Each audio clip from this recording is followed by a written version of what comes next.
Wilujeng enjang, mugi tentrem rahayu saking Gusti tansah rumentah ing gesang kita sedaya.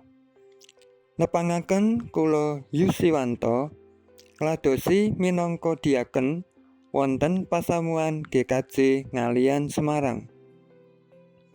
Wonten ing dinten menika Kemis 22 Mei warsa 2020 kita badhe ngraosaken sabdanipun Gusti ingkang kaserat wonten ing kitab Ulang Bebasan kalih ayat 1 dumugi gangsal kanthi jejer ngupadi kawicaksanan. Nats kapendhet saking Ulang Bebasan kalih ayat 1 dumugi gangsal ingkang mekaten.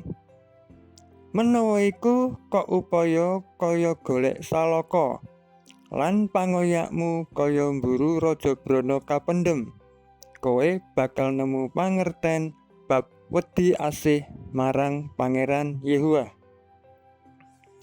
Pasamuan ingkang kinasih, kitab Ulang Bebasan anggitanipun Sulaiman menika katelah kitab kawicaksanan. Ngewrat piwulang bab kawicaksanan. Bab 1 ngantos bab 9 kitab menika ngewrat 13 piwulang magepokan kalian kawicaksanan. Dene wawesan ing dinten menika dados peranganing piwulang kaping kalih bab kawicaksanan. Estunipun kawicaksanan, pangerten, kawruh lan kapinteran mila kedah dipun upadi dening manungsa. Usahanipun manungsa kangge nggayuh kawicaksanan kedah tumemen. Kaumpamaaken kados dene tiyang ingkang mburu harta karun raja brana kang kependhem utawi pados salaka. Harta karun lan salaka menika barang-barang ingkang pangaji, ajinipun linangkung. Mila saderengipun manggihaken boten badhe mandheg anggenipun ngupadi.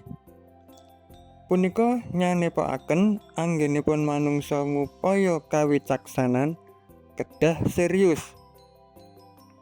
Kedah purun mirengaken piwulanging sabdanipun Gusti kanthi sakatokipun wani ngetok dayaning nalar intelektual ugi kinantenan sikap moral ingkang inggil, saged ngendhaleni emosi lan anggenipun ngudi linandesan sikap lembah manah. Manungsa sampun ngantos gumunggung jalaran sedayanipun menika peparing saking Allah. Inggih manungsa budidaya ananging ingkang nemtokaken lan paring namung Gusti Allah. Menggah tujuanipun manungsa ngudi kangge nggayuh kawicaksanan kasebat ing ayat gangsal, bilih kita ajrih asih dhateng Gusti Allah lan mangertos bab agunging panguwasanipun Allah.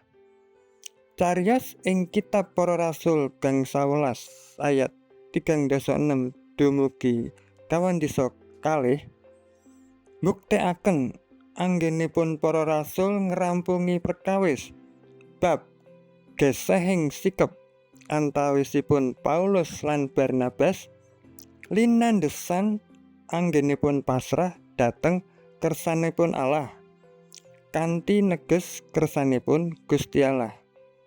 Lajeng sami mbangun bedamen supados Injil tetep kagelaraken.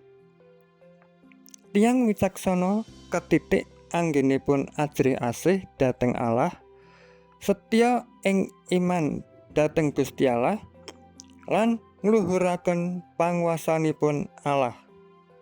Ing Matius 6 ayat 33 Gusti Yesus ngendika, "Kratoning Allah lan kasampurnane iku upayanen dhisik. Nuli samubareng iku mau kabeh bakal diparingake marang kowe."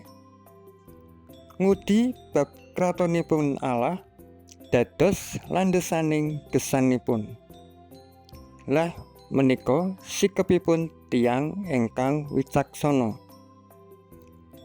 Wilujeng nindakaken dawuh pangandikanipun Gusti ing gesang padintenan. Gusti berkahi kita sedaya. Amin.